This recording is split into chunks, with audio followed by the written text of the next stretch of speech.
You got back from the lens real quick there. I was like, let me just wipe it real quick. Let me wipe it. This is the kind of thing. It's always those last minute, always that last minuteness. You know what I mean? Yeah. Listen, man, we got you for the 5th week in a row. Yeah. Privileged. 5th week in a row. Not holding back. No hold bars. Say that again. No hold bars. Is that the right word? Yeah. Oh, the right. Okay. We'll take it. This is a Meet the Thorpes moment. I'm like, you sure? I'm not gonna lie. What did we watch last? We watched Tara at age 11 singing Cleopatra, coming at you. That's when I thought I was going to be Beyonce when I was older. Listen, it was good to see, man. Matthew Kelly. Listen, I know he was really lovely to me. He didn't. I mean, he didn't over squeeze or anything like that. No, but he was really, really nice. He even gave. Do you know what? Now, when I tell Adrian's like, Tara is a bit mad because he gave us his car back to London from Manchester. Like, he was lovely. Wow. His driver. Like, there was no over squeezing. There was no extra hand holding. He was really, really lovely. No. It was a pleasure to watch you. I mean, just as we're coming into we're culminating with the Thorpes, and I hope you guys will come back with us, and see us again. Absolutely. We just want to thank Kodjo again for having us and having you on the platform as well with us. Thank you. Guys, you're especially on a Friday night, man. If you want to be entertained by black people, watch Meet the Thorpes, mate. Watch Meet the Thorpes. Some scariness you lot do, man. We sat there, we watched it. And the fart spray. The fart spray was my favorite. So look for the fart video because the spitting that Adrian was doing out the window, he was not acting. That was real spit. Again. It was awful. It was awful. Again. The car stunk definitely for 3 weeks after that because I was spraying it in the back of the car and our seats are fabric. So the smell just stayed. There, man. No. I'd have been walking. I'd have just said, take the wheel. I'm out. I can't do smells at all. No. I cannot do that. No. So we just want to thank you for joining us. And as I said, if you want a good laugh on a Friday night, maybe not this Friday because it's Good Friday, but the Friday after that. The Friday after that, if you want a good laugh, look out for Meet the Thorpes on YouTube. And check us out. Get a good laugh. Check them out. Check us Absolutely. Let's get straight into it, man. I know we are. Listen, we ain't gonna hold back. You ain't gonna hold back. It's about you, and we're talking today about riding the storm. Yes. Before you ride the storm, I just want to ask if you had to describe each other as a weather pattern. I mean, we don't have many here. We either have rain or sun. But just let's go global for a while. If you had to describe each other as a weather front, as a weather pattern, what would it be? Say it in love. What kind of season? What kind of temperament? What kind of temperature? All in love, though. On a general basis, how would you describe your partner? So my one's going to sound cheesy, but I promise you I'm not trying to do the loved up stuff right now. But Adrian is like the sun, not in terms of it's too hot, but you see how people left their house today and they were enjoying it? That's Adrian. So typically he allows people to feel comfortable. Everybody loves Adrian. Adrian's the guy that everybody loves. And it's like, oh my gosh, why did he marry her? That's how happy Adrian is. Yeah, I'd say that. Okay. Go on, be honest, babe. No, wait, come on. Tropical rainstorm. Rainstorm. I would say she's in between summer and winter. What does that mean? I can't find a balance. That just means sometimes here, sometimes you're there. But like England, we don't really know what the season is. Okay. You understand? I like British weather. I hear that. Kind of thing. Yeah. Okay. That's me. This week.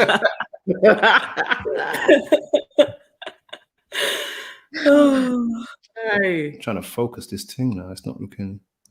What have I done? Gone the other way. What have I done? Right, listen, let me fix this before. I think it's all right. No, it's not. It's out of focus and I've got to fix it. So as he's fixing it, today we are talking about riding the storm. So that's why I did the weather front situation. So we're talking about riding the storm. And storms are part of life. I'm doing like a morning devotion for an online pilgrimage at the moment. And we're looking at journeys and the difficulties in journeys. And people don't like to talk about the difficult parts of life, the difficult parts of relationships and marriage. But we've called it a storm because a storm doesn't always seem positive. But then after the storm, something great happens. Do you know what I mean? So that's what we're speaking on today. Well, listen, let's be clear, guys. Before you, I'm gonna ask you a question, but let's be clear. A storm is not an argument. A storm is a period. Yeah. A long period of time where madness is happening. Thorpes, can you relate? Yeah, 100%. And sorry, just before you continue again, I want people to know that listening to your story, that they can be overcome, because I know a lot of we are in contact with people in response to these videos. They seem impossible. Go ahead. Personally, yeah, together we can definitely relate to a storm. Storms, Storms, plurals. like I like the example that you've given there, that a storm is not an argument. An argument is an argument. You've got a choice, either to respond or to react. If you respond, you respond in the right way. If you react, it's going to be out of emotions and anger, probably.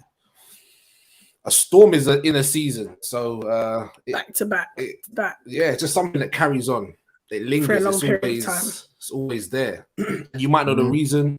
You might not know the reason.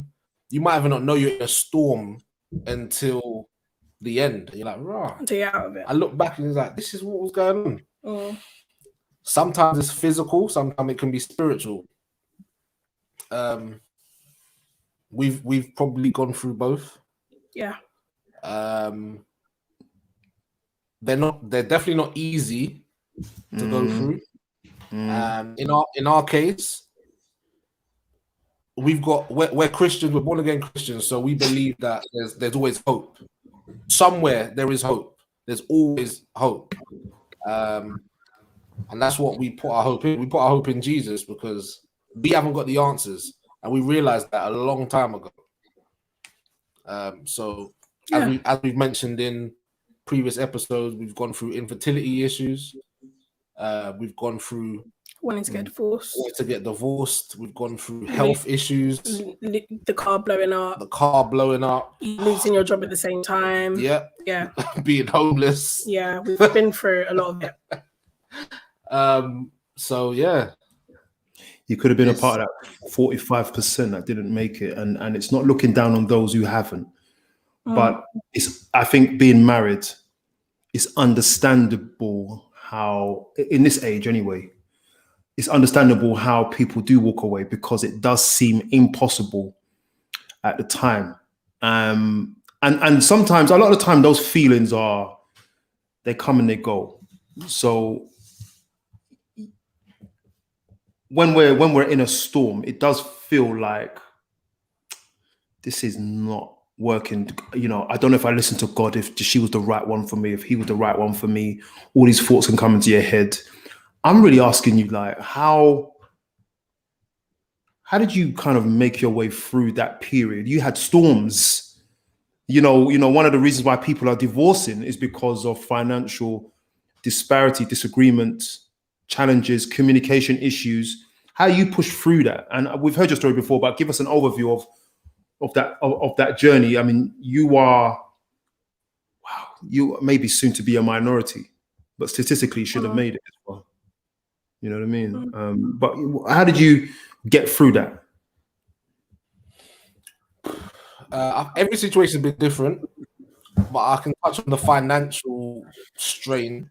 As a man, let me speak for myself.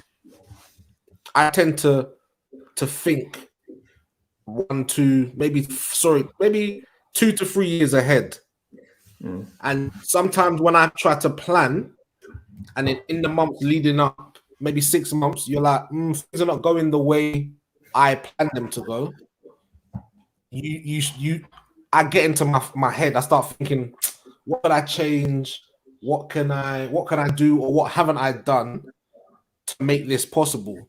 Sometimes there's nothing you can do, but in that time, you may act different I may act different towards Tara. So she may think I'm upset with her or whatever, but really I'm just thinking, I'm like, listen, there's the things I need to work out here. What can I change? What can I do? How can I maneuver? And sometimes that has been a strain on our relationship. Just me being in my head, and I've had to understand how to accommodate that thought process, but also catering for my wife. So not leaving her out, not exiling her, not making her stress. She still needs a husband. She's not just a wife over there in a partnership. How do you make you feel? No, the way that we got through it, the storms, was through our family and friends and prayer. We have a big, and very no, that's a lie, not big. We have a small, strong community that has, the only way I can explain it is we're in the middle and they're just around us.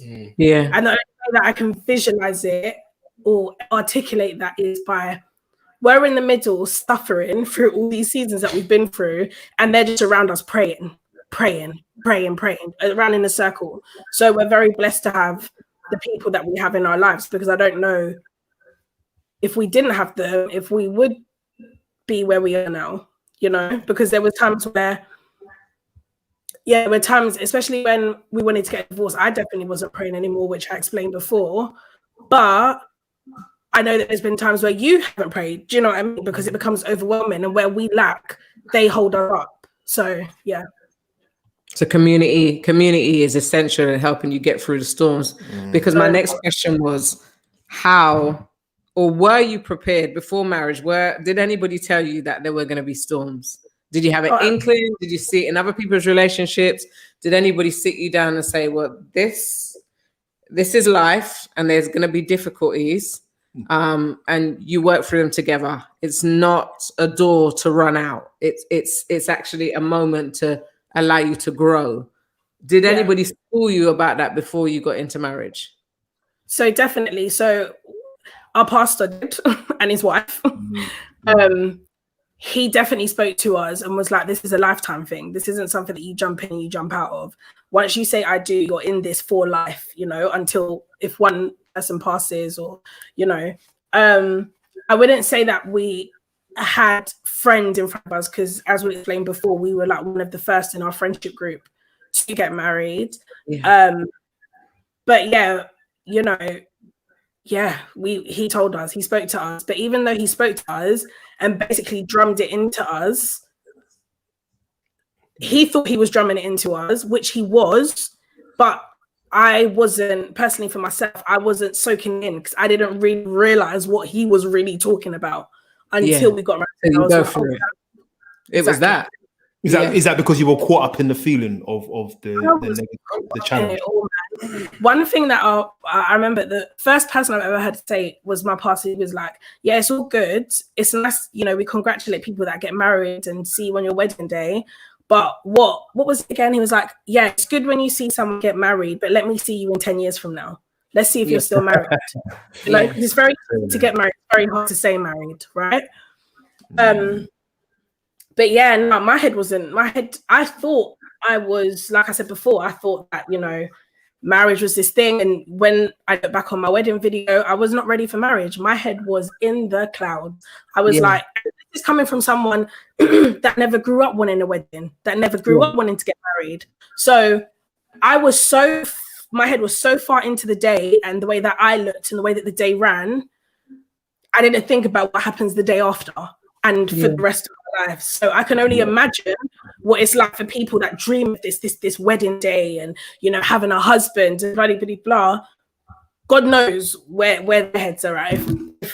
If that's where my head was, and I wasn't really interested did it in the first place, you know? Yeah. I mean, I always remember when we went on our honeymoon, and I don't like moths and butterflies, right?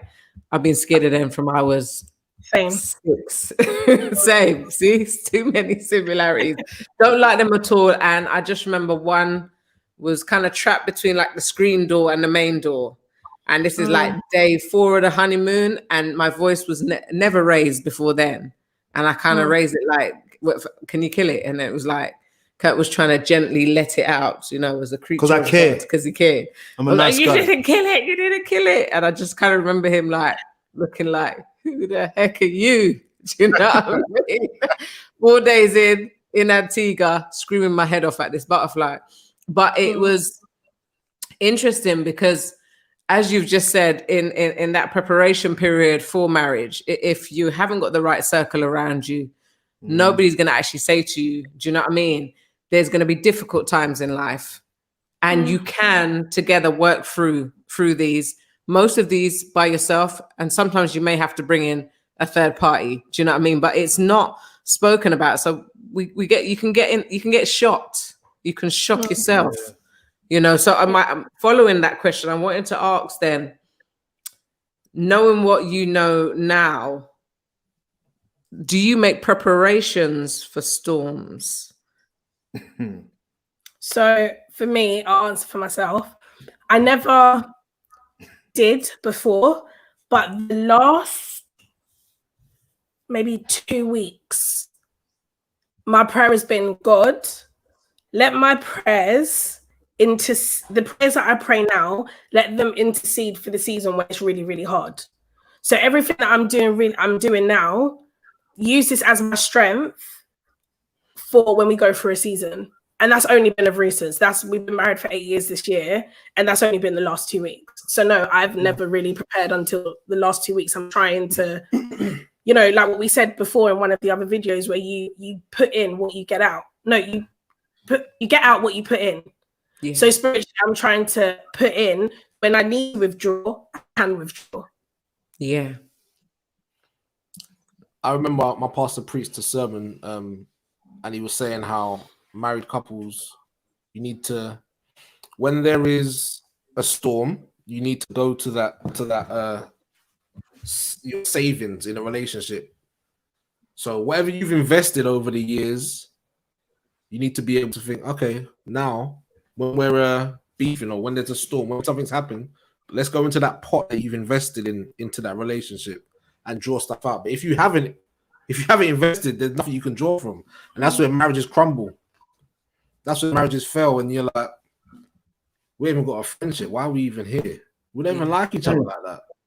We don't even know God. We don't even trust each other. We don't, you know, and it's a spiral. So listening to that, I tried to prepare for a storm. Yeah. The only thing is you don't know what storm is ahead of you until you get there. Yeah. So you may have prepared for a financial storm, but then maybe someone dies, and then it's like, oh, I prepared for this type of storm, but that's not what I'm going through right now. So yeah, I think, you know, I would like to prepare for storms, and I've prepared for some storms, but what I've learned is every experience has been different and as challenging as the last. You just got to stay prayed up. What does that mean? You know me already. I was just going to ask. You've got to be able to go to God in prayer, not last, but first. You've got to be able to say, look, God, I need your help because of X, Y, and Z. God, I need you to intervene in the places where I'm not seeing, the places that I can't physically get to. I need you to cover myself, my wife, my home, my car, you know, everything. Can I ask you a question on this? This is an interesting topic for me now. When did you start praying in your marriage? Together or you? Just you. Do you know what? Because it was on and off. It was on and off. When did you start? Yeah, I really started when we was going to get divorced. That's when you started praying in the marriage for us, or for Just praying in general. Praying for us properly. Yeah. Yeah, it's when we were going to get divorced. And what year was that? Fourth year. 2017. Yeah. What when we say we're praying to God, and you know,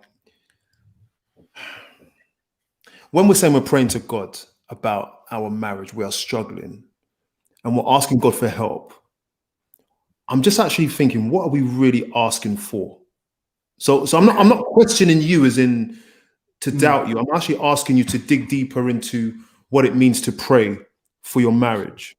Because if God come down and let's say from Adrian's struggling, he's praying now, and everything he sees from Tara is a negative at this time, right? When he's praying to God, is he saying to God, turn these buttons in her heart without her permission and tune her so that she fits with me? Is that what what are we praying about? So I don't believe that if you get married to someone, your role is not to change that person. Your role is to work together. Your role is to make each other better. Me personally, when I started to pray, I prayed to be the husband that she needs. And I've also prayed to be molded into the man God designed me to be. Because the man who I am, I know me. No one else knows me. I'm the only person who spends 24 hours with myself. So I know me. God, the Bible says your heart is wicked and deceitful. I know me. So God, I need you to change who I am, and I need you to make me who you designed me to be. And also you need to make me the husband that she needs and deserves. Because this is the most prized possession that you've allowed me to have. So I need to treat her as such. And when did you get that revelation, Adrian, that it was you? Revelation. What does that mean? Sorry. No, just ask. Let me use another word. All right. When did it come to you? Man, that's just worse. When did you start to realize? When did the penny drop? that it was you that it was you that you had to pray for? Well, when I couldn't do nothing, when what I thought was right wasn't working, I was just like, I can't do nothing. All right, cool. I'm just gonna have to go into prayer. And when I started to read about what a husband is, what love is, love is kind, love is all of these things. When you start to deep really what them scriptures are saying, like, I don't do that. What do you mean love is long suffering? So what? I'm just have to sit here like an idiot. Yeah. But you're like, God, you gotta help me, please, I beg, because there's nothing I can do. You don't want flowers, you don't want chocolates, you don't want holiday, you don't. So I mean, you can't physically do nothing. You can do all the things in the world, but if she doesn't accept it, then what? The only reason why I'm in a marriage is because of Jesus.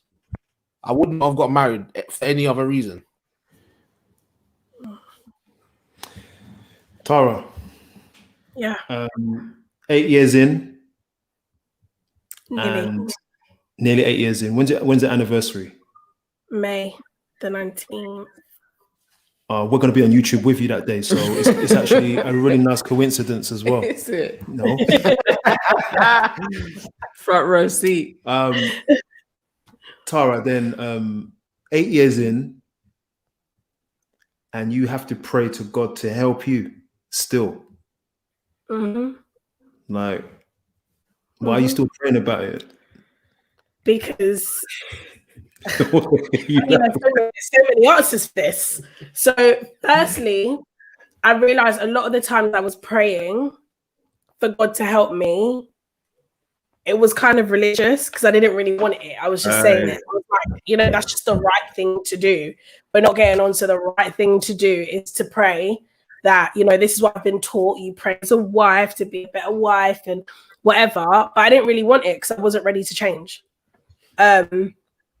It's only been something over the last year where my prayers aren't selfish, because what Adrian said was he prayed that he could be a better husband for me. I just prayed that Adrian would be a better husband, period. Do you know what I mean? I was praying like, God, please, like, just show him. Like, if we had a disagreement or I felt like he offended me, as I go into that room, I'm like, God, you better talk to your son because he's just moving mad. I wouldn't look at myself. It's only the last year or so where I'll be like, God, you know what? Show me where I'm going wrong. No, at first it was help me. Before I wanted to be helped, but not really know what the issue was. But now I'm like, God, show me where I'm going wrong so I can change that, start to work on that so that I can be a better wife for him. So we are polar opposites. I was definitely praying that he'd be a better husband before I prayed about myself. So where did you get I'm going to use the word revelation. Charlie. Where did you get the revelation that you needed to pray for yourself? Honestly, it was like there was an aha moment. I was praying and I said it. And then I was like, oh, wow. Yeah, I ain't never prayed that before. And then I carried on praying it. And then there was even more changes. So after the 4 years, obviously, like we explained on the other video, you know, Adrian was praying over me and stuff like that. And we started working on our own relationships individually with God. So things were a lot better. But over the last year, I've been more focused on me personally rather than him. And yeah, it wasn't like an aha moment. It wasn't like, oh my gosh, yes, God gave me a word. No, I said it, and then I was like, oh, I've never said this before. Let me try and keep praying this, and let's see what happens. And it changed what was good to being better, to being great, should I say? I was going to ask: is that for you both? Praying for yourselves, was that a pivotal moment? Yeah. Look at that. Yeah. Look at God. You see, what you've just mentioned, there was something I was looking at about how to prepare for storms. And obviously it's talking about storms for life, but I'm thinking about, you know, when we used to watch those, we're showing our age, those old black and white films like Wizard of Oz, and then it used to turn into color 10 minutes into the movie. And there was a tornado. And I think Dorothy didn't get into the bunker. Well, I think she got knocked out. That's why she had that big dream about going to Oz. But she went. All I remember is in those kind of that part of America. I think it was Kansas.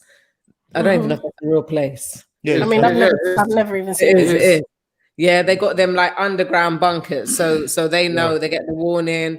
They get ready, the food's down there, and they go and sit down there till the storm has passed.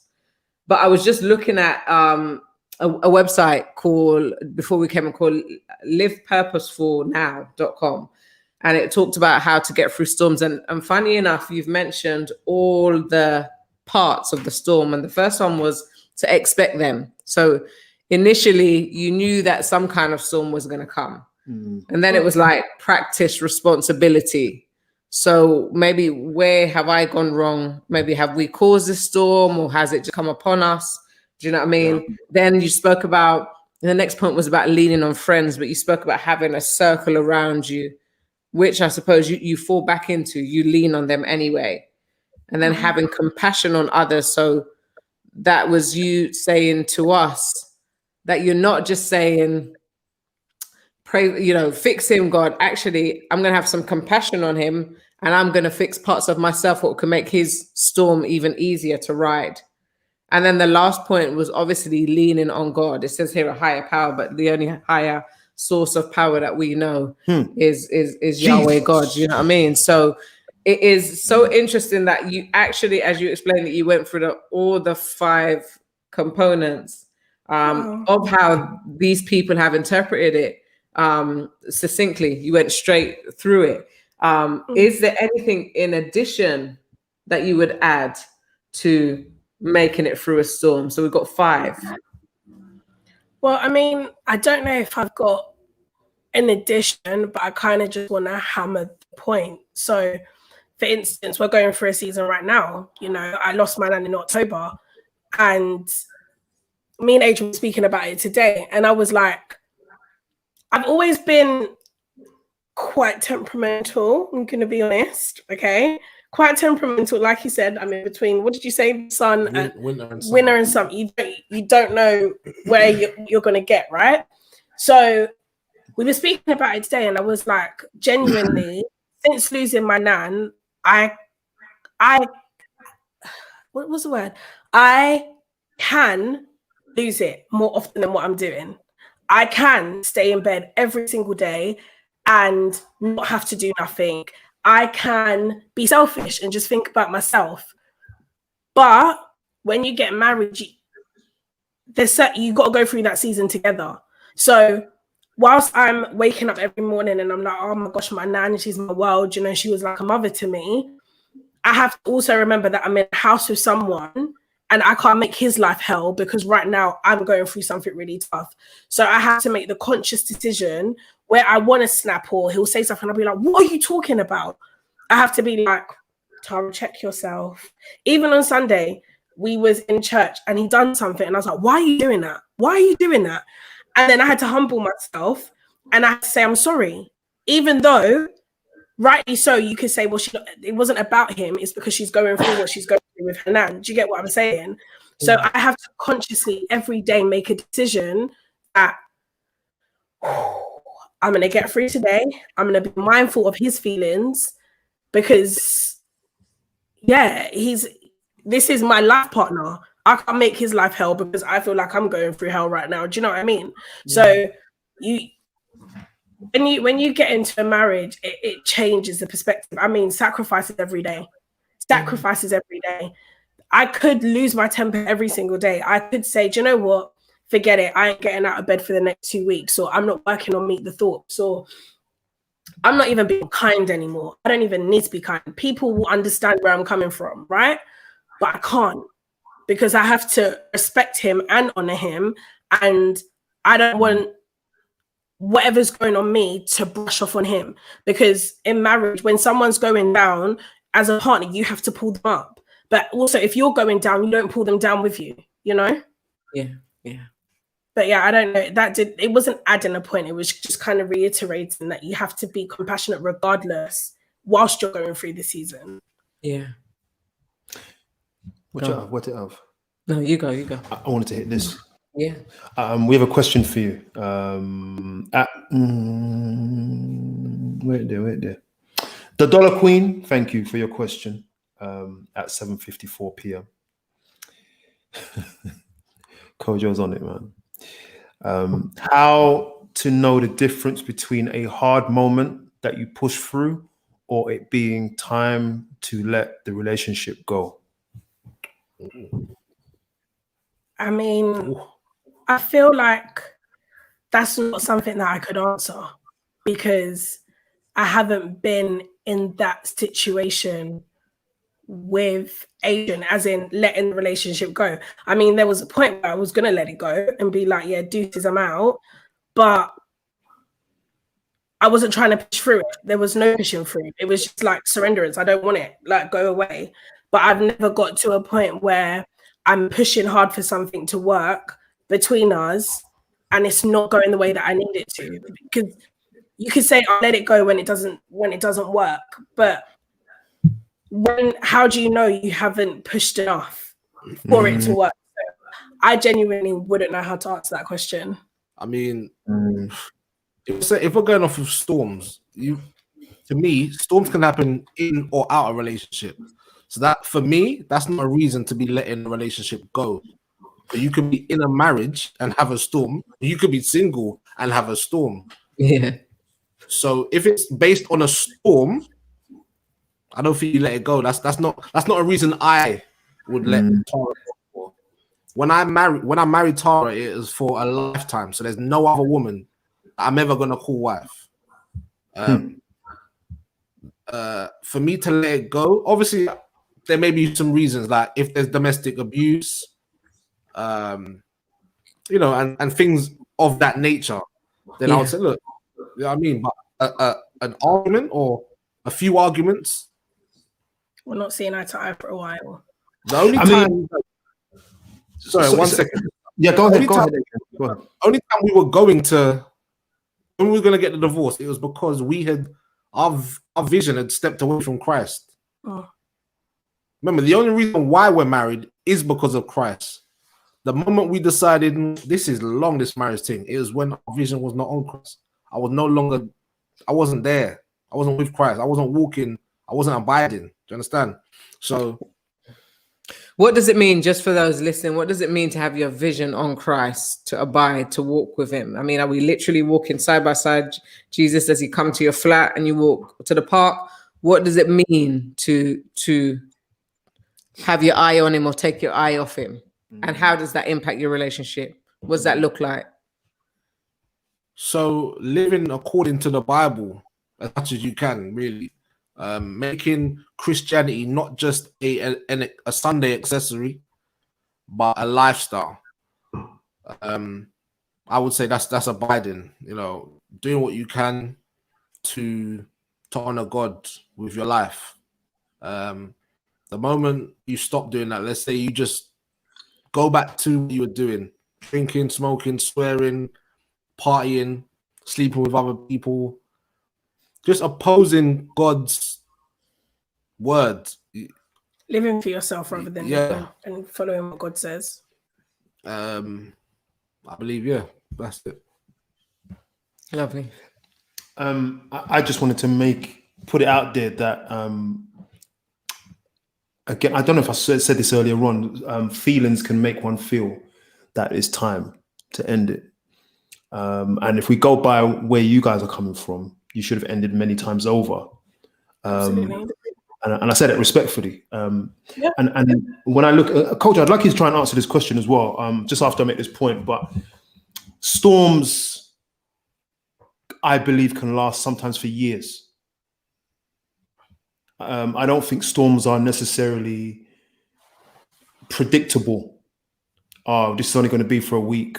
I don't even consider that a storm as such. I think, and I've worked with, spoken to couples who for years just can't move past a certain, they're stuck in a place that is just repeating of cycles of behavior, of arguments, the same argument, the same way, the same level of aggression, and it never stops. And that can be a storm.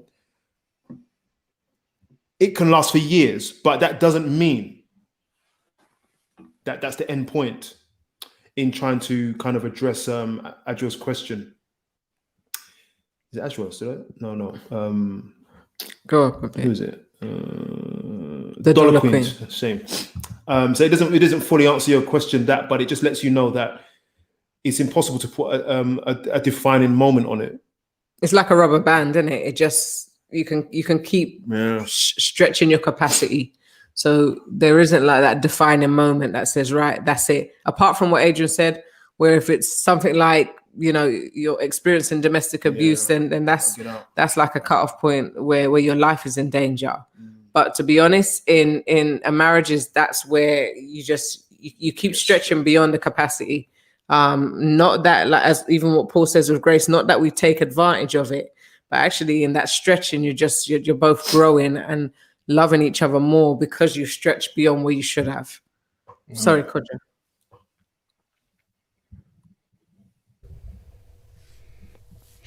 I didn't hear the question properly, What's the question on the screen? Oh, yeah. Okay. So, for me, in regards to obviously defining hard moments, oh boy, it's gonna get through this personal real quick. Okay. I think a resident couple said it anyway when they're talking about things like abuse, cheating. Those are things that are instant red flags. And I personally would say, especially with abuse, like you got to go. Cheating, or he or she cheated is different. Cheating is an ongoing process. You are still in the midst of doing this thing. You got to go. Okay. So for me anyway, I think hard moments are, and I think again it was mentioned about arguments are things where we're disagreeing on, which can be very tumultuous. There's disagreements that you can have, which you're not seeing eye to eye, and you're looking at the person like, I don't know who you are. But I would classify those things as hard moments because they're things that can be worked out.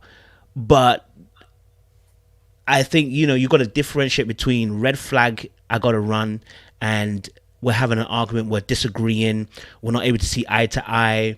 We're even adding other people in terms of, let's say, a trusted advisor to be able to help us, and still we're not seeing eye to eye. I can see those being hard moments, and those are the things we can try and work out. But the red flags are gots to go. So for me, determining the two is that whenever you are in danger, and that can be emotional danger, it can be physical danger. Whenever you're in that kind of danger, for me, there's a need to kind of reassess whether this relationship is benefiting you, and two, whether it's safe to be in the midst of that person. So for me, hard moments, they come all the time. Storms are a part and parcel of relationships, marriage. They're all part and parcel of it. You're not gonna have a marriage or a relationship where you're gonna have everyday rainbows and bunnies running around, right? It doesn't happen. Right. So there's an air for reality and understanding that. But I think, and again, arguments are subjective again, because I've always said this: how are the people fighting within those arguments? Because it can quickly descend into verbal abuse. Yeah. So if we're doing verbal abuse, we need to be also looking at that. That's something that people need to be really taking to care. If your go-to is, some of us still got some edges to rub off. Like some of us have still got some, we've got the cutting technique. When you get to your words, you better throw them some curveballs, some slicing words, and those things can be worked around. And it's all about what that person's response is in those moments and how they come back from that. That will determine where you're thinking about this person's intentions, because that's what we're talking about really. Intent is intent. So for me, hard moments are things like arguments, stuff like that. But if you're out here cheating on the streets, if you're out here abusing me, you got to go. Okay, you got to go. Yeah. Can you hit up the last question? I want Vandross. Last comment. Can you know about the possible storms, disagreements before marriage? Or how does one prepare? I hear some married people say they never argue. I've never heard that in my life. Any married couple have never argued, Congratulations. Even relationship. I've heard someone say that they never argue before. Wow, they're blessed. They were like, I never argue. Yeah. We never argue. My reply simply is, you haven't argued yet. Yeah, period. Yeah, period. That's fine. You haven't argued. That's fine. You don't argue. You haven't had an argument yet. But also, it's what people define as an argument. You might have people that don't scream at the top of their lungs, and they'll be like, I was really offended, and they'll be like, well, no, I don't understand why you were offended. Blah blah blah blah. And it's very calm, and the tone is very low. And then you've got people that are like more passionate, like. And so it's what people define as arguing. Also, some people are embarrassed when it comes to facts. It is. I mean, because you don't want to dampen a light on your other half. I certainly don't give a light of Tara as like an evil person. The stuff that she's saying is like, yeah, she's like that, but I still love her. So I'm never gonna be like, yeah, she's some witch. She's a witch. Never.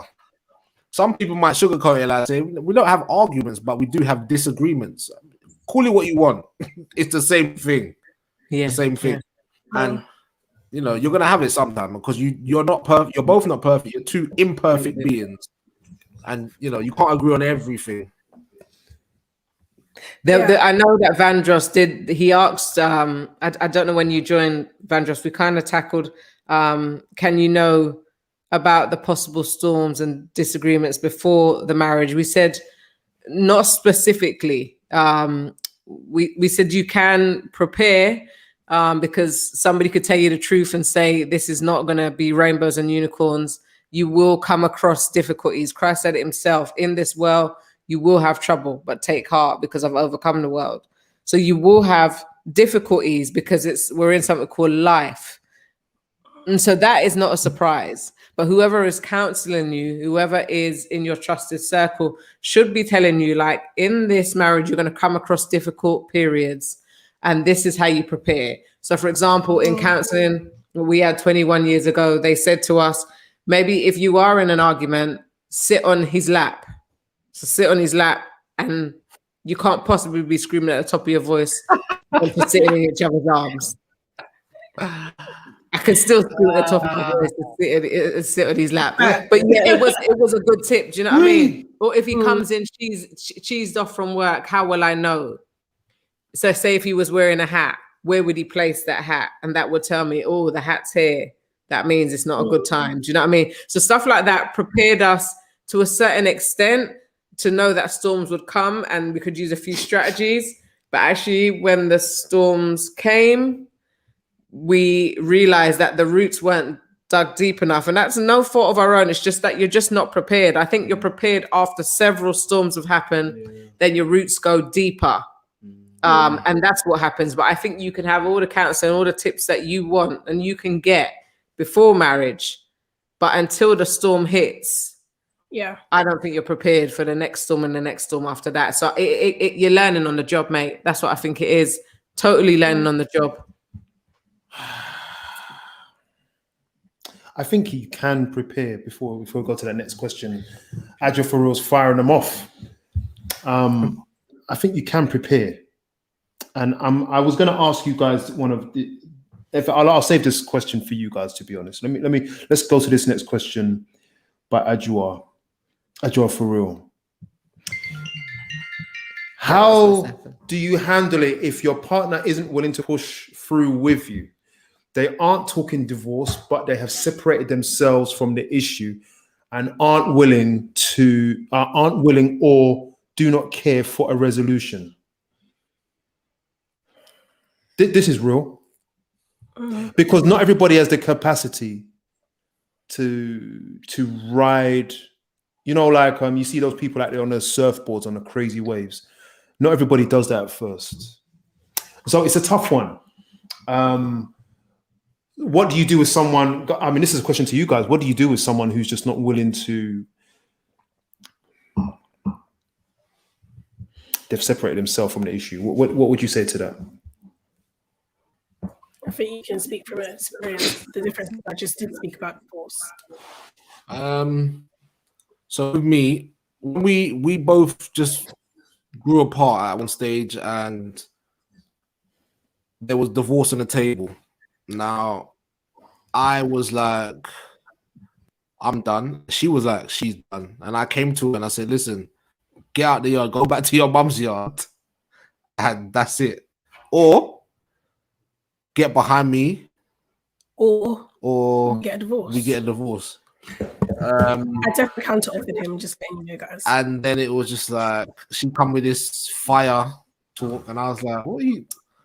Anyway, so that was it. So we both were butting heads, and it was clear that we both weren't in it. But I then got, I literally just, after going to a marriage retreat and speaking to a pastor, they just said, listen, why did you get married in the first place? Because that reason must still stand.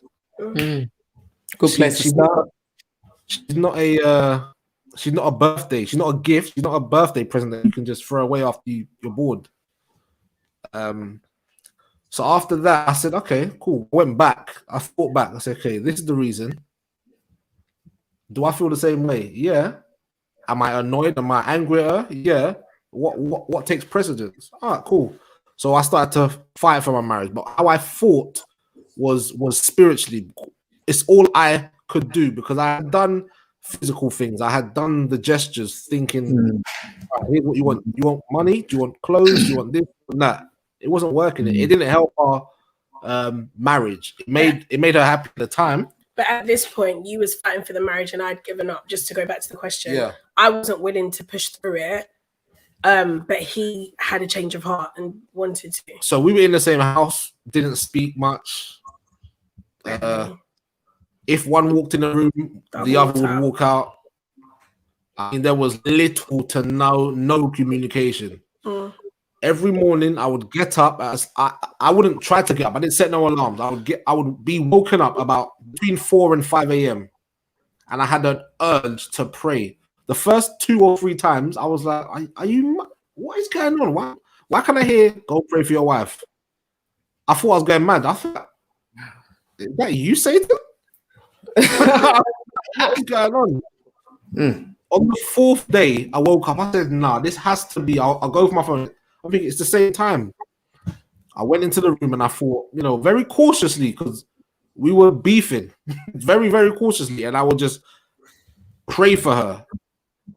After praying for her, I would go back into the living room and just pray for me to be the best person for her. Pray for God to help the situation, whatever it was, because I couldn't put my hand to it, my mind to it. I didn't know what to do.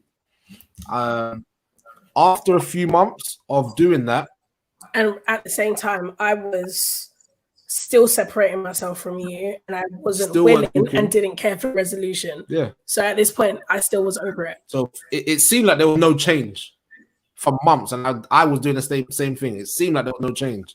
After a few months, things just changed. I can't tell you how long exactly, but I put it down to prayer.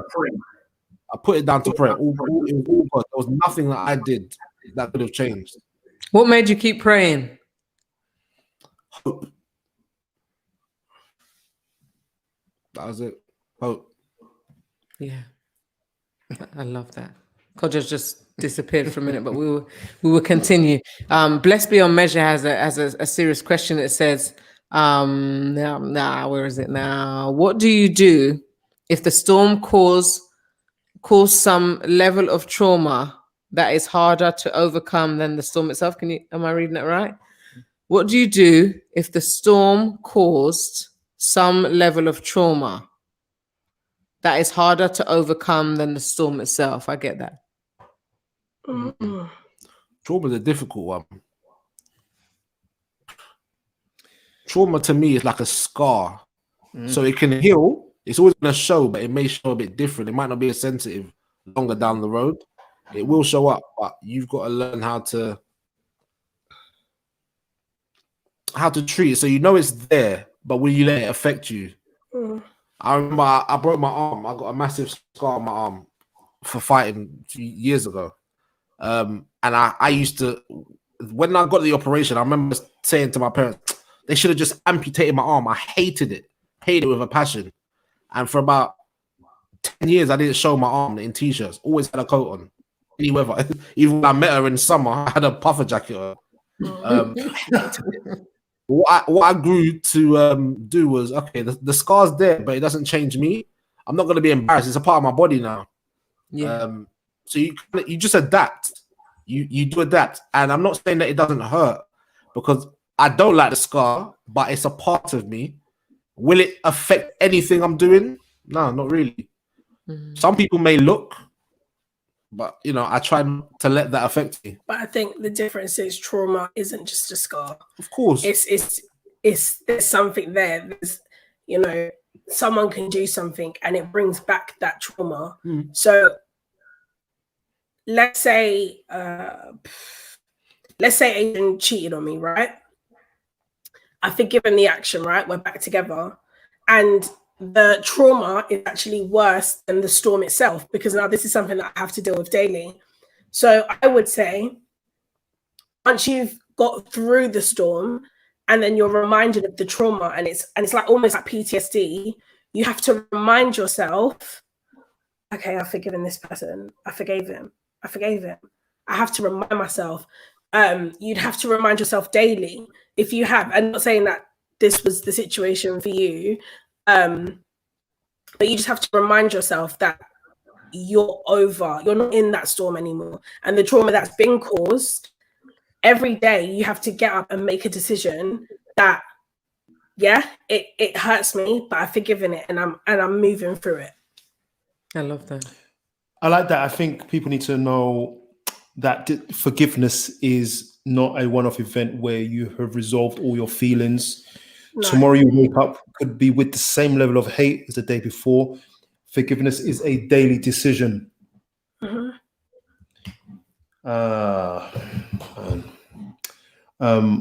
Couple of questions, and I have maybe two for you, and I think I think that might be.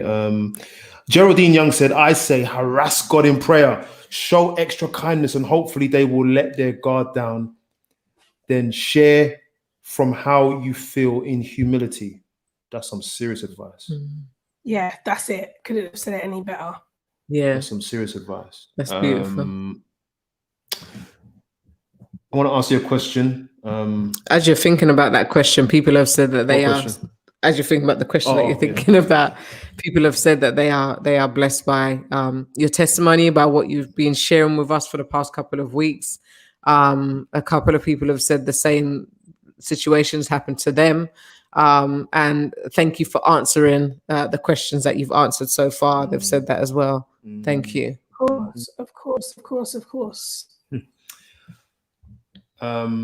This is your last week of this series, right? Let's go out with a nice romantic bang. Whether you want it or not. Who is Adrian to you? Woo!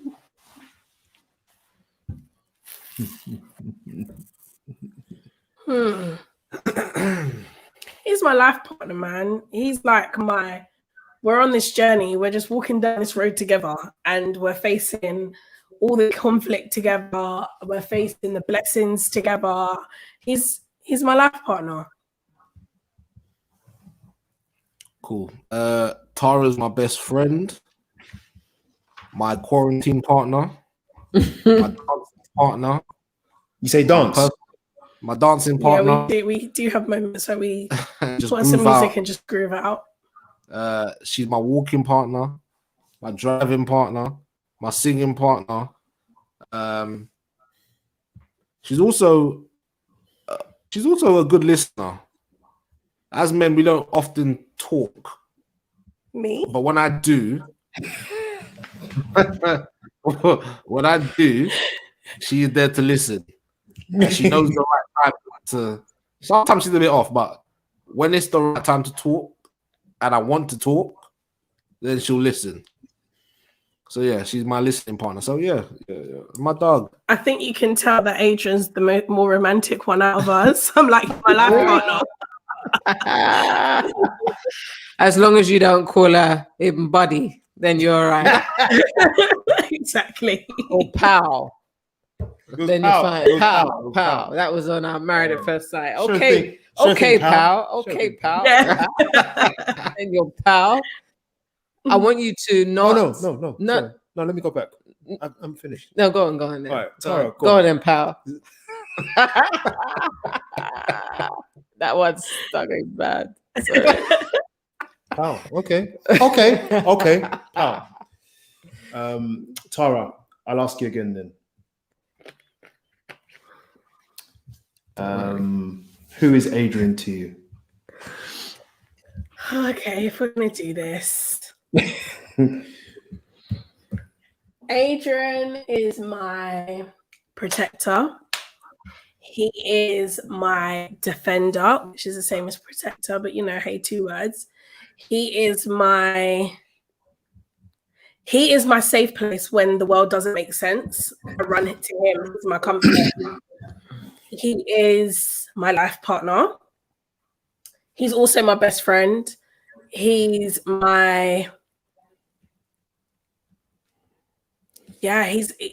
of that and above. I mean, I don't really have a romantic bone in my body, but I don't want to say my world, because I make it very clear to not put him before God. God always comes first. But after God is him all the time. We're around each other every single day, all day. If Adrian says, all right, babe, I'm just going to go, like today, I had an eye appointment. And he was like, right, babe, I'm going to drop you home and then see if there's a car wash. And I was like, no, why are you coming home? I want to come. Just because I'm around him. So I'm he's my Velcro. He's my Velcro, So yeah. No, that was heavily romantic. You can't underrate what you're saying. You was romantic at the first, it's just your way of putting it. But I just wanted to hear more, really. I'm going to squeeze you a little bit more and not ask you to tell us anything, but to tell each other and finish in the sentence, I love you because. Don't even look at the camera. Just look at each other. Forget that the whole planet is watching. Oh gosh. What's up in your face? Okay, go on. Thanks. You go first. No, you go Ladies first. first. Go No, on. husband first. Go on. Husbands. Mhm. Okay. Do you remember what the question was? I love you because Mhm. I love you Mm. because even in my mistakes, you allow me to make the mistakes sometimes. without persecution, Mhm. but you do love me through my mistakes. Mm. So I do appreciate you for that. Okay, so I love you. How you gotta look at me? Yeah. I love you because you are very patient Mm. and understanding with me. There's not many people that can deal with Tara. You This know is true. me. This is true. I can be a lot, but you never leave my side or give up on me. So I love you for that. Well, this is a game of tennis, so back at you, Adrian. I mean, the camera's still rolling. Yeah. I love Tara because I love you. I'm talking to you. Talk to her. Talk to her. don't tell me, bro. Don't tell me. Say it. As married. I love you truly, really and truly and really. I love you because if it wasn't for you, we wouldn't have Meet the Thorpes. We would have. I'm not a person to Step out your comfort to step zone. out comfort in my out of my comfort zone.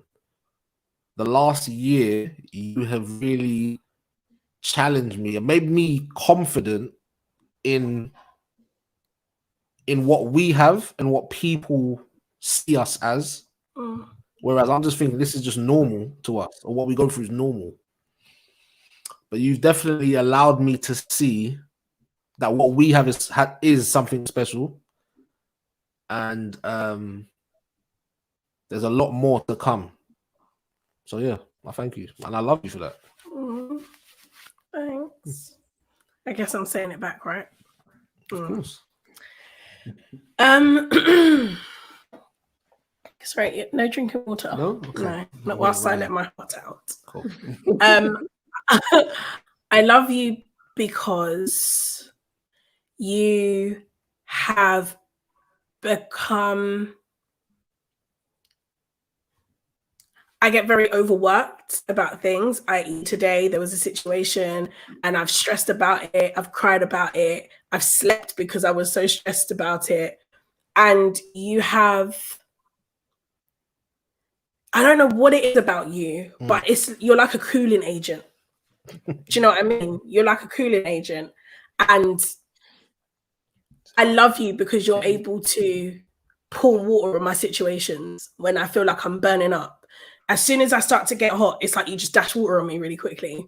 And I love you for that because you not many people can do that. And that is skills right there, bro. That's skills. I'm a fire extinguisher. You are for me because I'm a fire. So yes. We're gonna let you finish the rest of camera, and we won't be watching. Trust me. You get me? We will not be watching. That will get unless you forget to exit this thing. That will get the views. Exactly.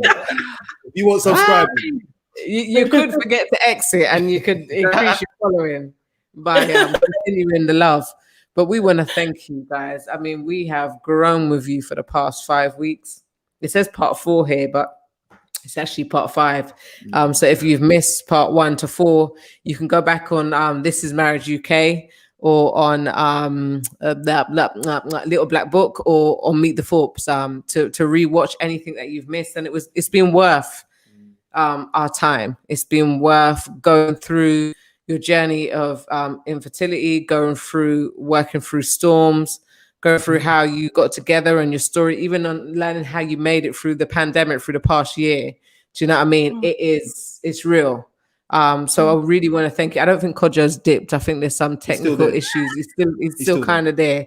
But yeah, Adjoa just ending and just to encourage you. She says, I'm subscribed. I'm subscribing for sure. I love the transparency and the honesty and the testimonies. I just love it. God continue to bless you so you can be a blessing to everyone you touch. Oh, thank you. We appreciate that. And we are making a point now. You know, we went a bit quiet on YouTube the last couple of weeks, and we've kind of just been jigging what our page is all about. And, you know, you will have the pranks and it will be the funny stuff and the challenges. But I think it's very important to go back to what we were doing in the beginning and having these serious conversations. So as much as you'll find jokes and laughs over there, we're starting to introduce more serious conversations now. And yeah, we love you guys so much. Honestly, 100%. This is Marriage UK. You guys, literally meeting you guys on social media was a blessing to us. Yeah, 100%. And I pray Definitely. that this isn't the end for us as a collective, and that we'll do many more of these on camera and off camera personally. Can't wait till lockdown shut down. Yeah, and then we can meet up. And thank you again to Little Black Book for allowing us to be on his platform as well. And yeah, we appreciate every single one of you, man. And our YouTube is Meet the Thorpes. It's Meet the Thorpes across the board. TikTok, Instagram, everything. YouTube, everything. Yeah. We appreciate you guys big time, man. We appreciate you big time. It's such a blessing. Oh, God bless you. You don't know how you've poured back into us and you've brought the youth back out of us. So we really just want to thank you. We just want to thank you for what you've imparted back to us. You know what I mean? Yeah, the YouTubers, as Tara said, is Meet the Thorpes, and This is Marriage UK on YouTube and Instagram as well. We have conversations like this on a regular with different people, married, single, divorced. Don't think that you are excluded because you're not married. We have conversations if you're living, breathing, and have his being. So please, you know what I mean? Hit us up on our inbox and we will have you on. Thank you. Thank you. I just want to let you guys know April is a packed month. We'll be here twice a week on Little Black Book on our own channel. And we will have the Thorpes back at some point by hook or by crook. What are we talking about in April? In April, we've got a 3-part series at the very least from the 13th of April. Our sexual healing. So guys from the US who are going to talk about it.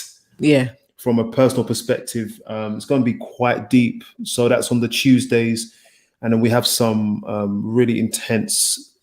They're all intense. They're all intense. If you know, I don't know if you know Christian hip hop, Stephen the Levi is the other half of our sexual healing, and they also have a great podcast that his wife leads with conversations around sex, improving sex, around sexual experiences, trauma and sex, or everything sex. So we're doing that in April. So you have to stay close just to get better at it. And just so you know, Kojo is there. He's working out. I'm just saying. He's at the gym. But that's all good, man. We have an arrangement. So he's not going to like that I exposed him. But that's what we do sometimes, man. But thank you. The topic sounds interesting. It will be, man. Thank you, guys. Look, let's leave it there. Like, share, subscribe, and all that stuff. And thank you, guys, for your love and your support. And we will speak to you soon. See you next Tuesday. See you next Tuesday. Oh, no Thursday this week? No. See you next Tuesday then. God bless people. Bye. Bye.